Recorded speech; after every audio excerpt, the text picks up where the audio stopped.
Number 1. How did Rusty Nail find out who pranked him? And Watch out. Look behind you. Look behind you. Turn around. Behind you.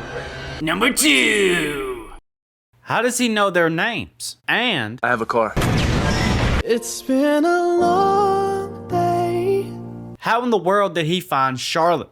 Joyride is a guilty pleasure of mine I watch about every 5 or 6 years. Every time Christmas rolls by and I see one of these things in my hand, all I hear is candy cane.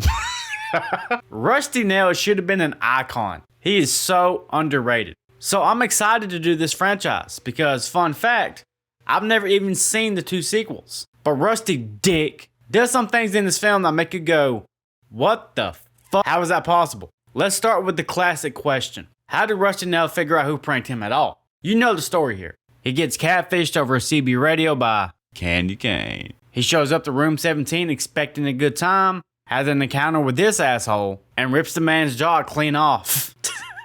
So how did Rusty Nail figure it out? Survey says the antenna. The first thing Fuller does at their pit stop at the state line, while Lewis is simping over Venna over the phone, he has the CB radio installed. Later that night, they check into the Lone Star Motel to rest for the remaining long road trip. If we take a look at the parking lot at the Lone Star Motel, there's a whopping total of only 4 vehicles. And out of those 4, one of them is Lewis's Chrysler Newport, and the other one is that asshole's car. The other 2 are unknown. Now after beating the brakes off this dude, he walks out of room 17, scanned the parking lot, and found the one car with a big ass antenna attached to the back, which was rigged for a CB radio, parked in the room right next door. And I think this answers the next mystery as well. How in Tom Cruise's tooth gap did he know their names? I think Rusty Nail went inside their vehicle. Because if anything, Lewis and Fuller do have a paper trail. So if you remember in the film, Lewis had bought this car just to have a road trip with Venna.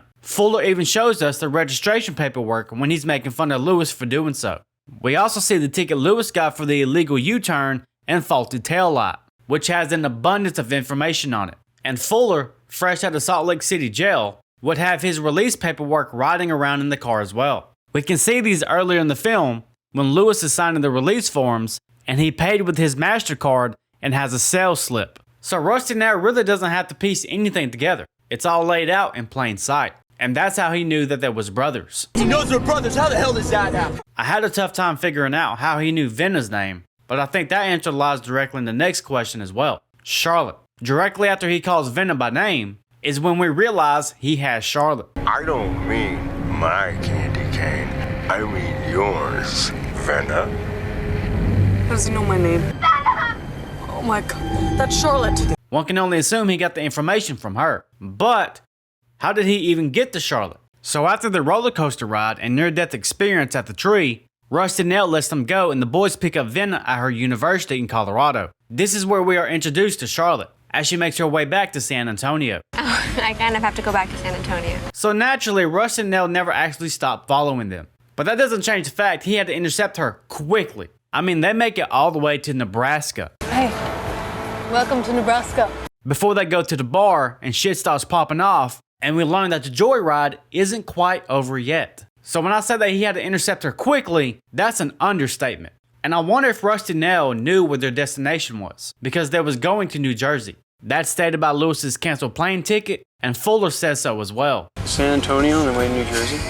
So maybe this plane ticket was in there as well. Maybe that's a possibility. So when I say that Rusty Nail is a professional and quick, he meets the criteria. This man is a genius in a lot of ways, and we'll get to that later in the video. When does this movie take place? And hello, Venna. I want to play a game. Let's talk about some things that don't make sense in this film. This film is about Venna going on summer break from university to take a road trip with Lewis. Just get there gradually and decompress a little bit, you know? But this makes as much sense as Mike Tyson being a speech therapist.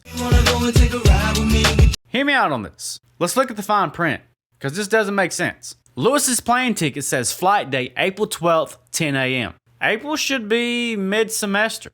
Even Lewis's roommate says he has finals tomorrow. Lewis, it's 3 o'clock in the morning. I got a final tomorrow. I'm sorry. I'll be quieter. But anyway, that's not too important, whatever. When Lewis bails Fuller out of jail in Salt Lake City, he signs it June 6th, 1999. Now this does make sense for university break. But if it's June 6th, 1999, how did you purchase your plane ticket 6 months into the future on December 12th, 1999? That's damn near Christmas time. And if this date is true, then your flight isn't until April 12th of 2000. Next year. What? And plus they have multiple segments in this film where the cornfields are at full harvest. Corn doesn't look like this until late September, October. You ever heard knee high by 4th of July? Then you'll have to account for time planted and go even earlier into the year. As you can tell, I'm from the South. I know a little bit about this stuff. Anyway, the next thing that doesn't make sense is the road map they're taking.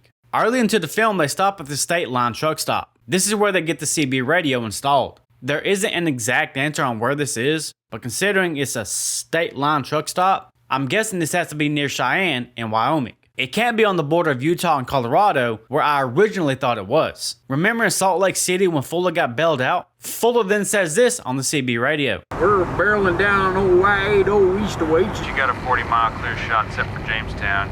All right, no cops till Jamestown. So they're 40 miles away from Jamestown, but they're still on I-80. Lewis also says that they're going through Denver. I'm barely slowing the car in Denver. Which means they have a straight path to Vintage University. Which if they're going through Denver, she's probably at the campus at Colorado Springs. So the most plausible theory is that they're in this area right about here. After they pick Vanna up, they make it all the way to Nebraska, where they drive all night until they stop at the bar and motel. But when Rusty Nail makes his request, I want you to go to the state line truck stop parking lot. They drive all the way back to that state line truck stop. They would never see that truck stop again if they're on the one-way trip to New Jersey. This just doesn't make sense. Number 6. Rapid fire round. Lewis likes this car so much, he has a toy model of it. Now that's dedication. Imagine getting a ticket for your taillight just to get it fixed, just for it to go out again. I'm glad Fuller had time to ditch these motherfuckers, go to Party City just to get him a cop outfit that he takes off immediately. Okay. I'm not really sure why they decided to flip this image. Both the antenna and the driver is now on the passenger side, which is incorrect. It doesn't work that way. Come on, that guy sucks, okay? He totally body checked me on the way out. That guy sucks, okay? He totally body checked me on the way out. You ever wonder how absolutely nobody questions what's going on when they're talking over a CB radio that is just a public channel? Anybody can hear this stuff. Put the fucking lotion in the basket! Fun fact, this movie is called Roadkill Overseas. Did you know the commercial they're watching in the hotel is the same commercial that this man is watching in Fight Club? Pretty cool. I bet you didn't know that Joyride and Terminator 1 and 2 have a lot in common. Let's break it down. Look at it this way, in 100 years, who's gonna care? Just remind yourself that in 100 years you're gonna be dead. In this scene where they walk naked into the diner, the guy who plays this manager also plays the biker in Terminator 2 when the Terminator walks naked into the bar. The waitress that talks to them also plays the night nurse in Terminator 2. How old is Venna supposed to be? And This my shit. let's just talk about Lewis too while we're at it. Short one here. Venna and Lewis should be around 18 or 19 years old. Yet later in the film, they're drinking at the bar. Now I know some people can wait a few years before going to college, but that's not the story that we're given. According to Fuller, Lewis had a crush on Venna for years, and directly after high school they both locked in scholarships at different universities and went their separate ways. She's always dated guys from the right side of the burbs. And you get your scholarship to Berkeley, she's off to the University of Colorado. You guys have been talking on the phone a lot. Now she realizes that you have the warm fuzzies for each other. You're not letting on even though you scrambled, bought this car just to pick her up. So these are teenagers. So with that out of the way, how was Venna over here ordering drinks? May I have 3 more shots of tequila and some matches, please? Is she rocking a fake ID we never saw? Lewis as well? I guess Nebraska don't give a fuck. The drinking age has been 21 in all 50 states since the 80s. And this movie takes place in 1999. She's short by at least 2 years. So this bartender's like, you know how it is. Let's just risk losing our business license, our liquor license, of this complete stranger we've never seen before. Be alright, don't worry about it. It's not a problem. And real quick, let's talk about how shitty Fuller is as a brother. So now we know Lewis has been in love with Venna for years, since there was kids, basically his entire life. This entire road trip exists because of her. This man refunded a plane ticket, bought a car in cash, and committed driving from coast to coast just to be with her. Fuller knows exactly what Venna means to Lewis. So knowing all of that, what does Big Brother do? After all three of them get a little whew at the bar, Lewis can't handle the pressure. He's over there drooling on his pillow. Fuller decides to make his move on Venna and try to slide into her room upstairs and try to get some Out of everybody in America, Fuller, everybody, fresh out of jail, nowhere to be, nothing to lose, decides this one girl is worth his efforts. I've been really trying. Snap the fuck out of it! And it just so happens to be his baby brother's lifelong crush. While Lewis sleeps. Imagine that. We just listen. And whatever he says, we... Was Rusty Nail a serial killer before this movie started? And... No! Was his escape plan genius or so stupidly flawed that it actually worked? Let's break down everything. Time for the tell all, because if there's one thing about Rusty Nail, Lewis and Fuller didn't create this monster with this prank. Needless to say, they poked the bear and messed around with the wrong motherfucker. I mean, if you just go around ripping people's jaws off, Jason Voorhees style, I'll probably just nod my head and go the opposite direction. But Rusty Nail says something that paints a picture of his past. Roll the footage. You know when a corpse can't be identified, they cut off all the fingers, and then they cut off the jaw.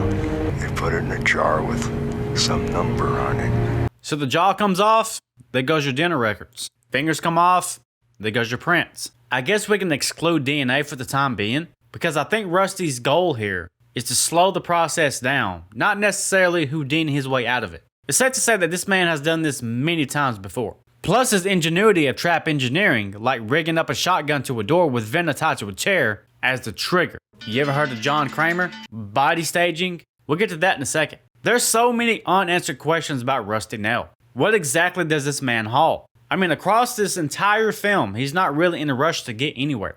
He follows this group across multiple states, and then doubles back. Waits outside motels. Takes a whole entire side quest to capture Charlotte. He spray paints road signs down a major highway. This man's skill lists are endless. So he would have to be an independent trucker, right? Because you know, back in those days, logs were still on paper. It wasn't like it was today. So you can fudge the numbers a little bit. So essentially, this would allow him to be a ghost. But here's where I think his plan is highly flawed. The Iceman. It's the Iceman power, wow. This nice gentleman who returned Lewis's MasterCard to him. After getting obliterated, he keeps the Iceman's corpse and rides around with that for the entire movie. So the Iceman was the exit plan all along. But here's what doesn't make sense to me. In the ending, he dresses up the Iceman's dead corpse in his clothes. The jeans, the plaid shirt, the watch, rigs the truck, puts the body in the driver's seat, sends his own identity crashing into that motel room, and walks off into the dark while every cop in the county swarms the decoy. The Iceman is named the killer, and Rusty Nail gets away scot-free. Did you figure out who that guy was? He's just some trucker named Jones. Looks like he drove for some ice company in Wyoming.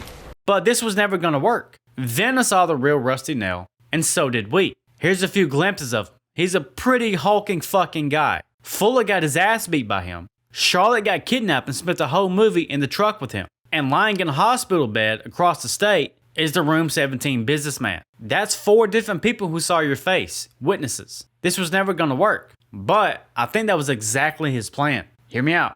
Rusty Nail is pretty unique in his MO, because it seems like he uses the flaws of his plan to his advantage. So in a weird way, the flaws of his plan is actually the strengths of his plans. So I think the goal isn't getting away with it. I think the goal is to slow everything down. So despite all the things that leads back to Rusty Nail, nothing actually leads back to Rusty Nail.